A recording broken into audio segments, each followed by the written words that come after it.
সখী দলের কাছে পরাস্ত শ্রীকৃষ্ণ। প্রাণসখার এমন করুণ অবস্থা দেখে নিজেই ধরা দিলেন রাধিকা।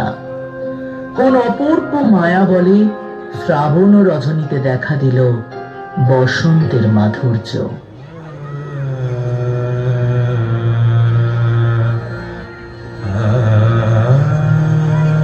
बसंत आओ लरे मधुकर धुन धुन बहुआ मंजरी कानन छाओ लरे। शून्य शून्य सजनी